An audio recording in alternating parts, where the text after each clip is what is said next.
Most people don't lose with side hustles because they didn't work hard enough. They lose because the math never worked in their favor. I am Lady T, in for Citizen T, and today this is how we win. We stop guessing. And we start using side hustles in ways that are proven to build ownership. Not vibes, not motivation, actual evidence. Let's cut straight through the fluff. Side hustles didn't explode because everyone wanted a Lamborghini. They exploded because one paycheck stopped covering a normal life. That's not opinion, that's data. In the last 30 years, worker productivity rose sharply, while real wages barely moved.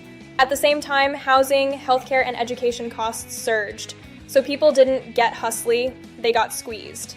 Now, quick orientation, once. There's a concept called ownership-based pay, OBP. You don't need the mechanics today. Just keep this question in mind. Is your extra work buying ownership or just buying time? That's the lens. Here's where we get precise. A side hustle is not bad. In fact, millions of Americans have one. According to the Bureau of Labor Statistics, about 1 in 20 workers holds multiple jobs at any given time. And that number spikes when inflation rises. So this isn't fringe behavior, it's a response to pressure.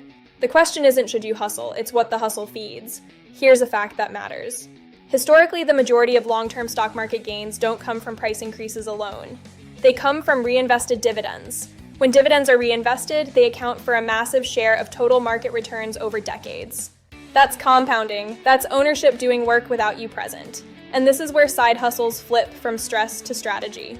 If your side hustle income is being spent to survive the month, it helps, but it ends there. If that same income is used to buy income-producing assets, like dividend-paying stocks or value-compounding businesses, now the effort doesn't disappear. It leaves residue. Let's lock in the core principle, clean and concrete. Labor income stops when labor stops. Asset income continues whether you show up or not. That's not ideology. That's how the system actually works. This is why two people can work equally hard and end up in completely different places. One consumes all the output, the other converts some of it. Now let's acknowledge constraints honestly. You don't have unlimited capital. You don't have infinite time. You don't get to absorb unlimited risk. Most people can't quit their job to build a brand.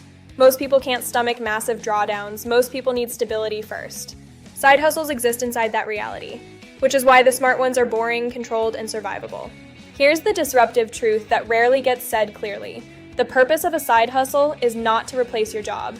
The purpose is to redirect surplus into ownership. That's it. If it replaces your job, great, but that's not the requirement. The requirement is conversion.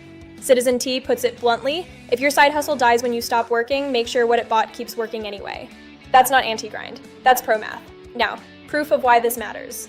According to the Federal Reserve's survey of consumer finances, the bottom half of households own almost no income-producing assets, while the top households own the overwhelming majority. That ownership gap, not effort, explains most long-term wealth divergence. Same country, same markets, different exposure. So what can you actually control? You can't control inflation. You can't control policy speed. You can't control market cycles. But you can control whether extra income leaks into lifestyle, whether some portion buys assets, whether today's effort creates future breathing room. That control compounds quietly. Here's a grounded way to act. Keep the side hustle stable and limited. Use it to generate surplus, not identity. Convert that surplus into ownership consistently. No drama, no urgency, just repetition. That's how durable progress actually looks. And yes, this takes time. Ownership builds slower than hype. Structural change arrives late. Nothing about this is instant. But delay doesn't mean denial, it means preparation. Side hustles are not the end game, they're the bridge. Before you commit another hour, ask one honest question. Is this effort helping me own something that survives me? If yes, proceed calmly. If no, adjust early. That's not quitting, that's competence. If this sharpened your thinking instead of inflating it, like and subscribe. Citizen T is for people who respect evidence more than encouragement. A quick disclaimer, I'm not a financial advisor and this isn't financial advice.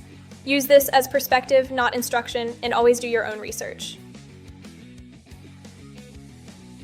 Side hustles aren't magic, they're not shameful either. Used correctly, they're a conversion tool, turning effort into ownership and ownership into options. We are Citizen T Forge the Future. OBP is the way.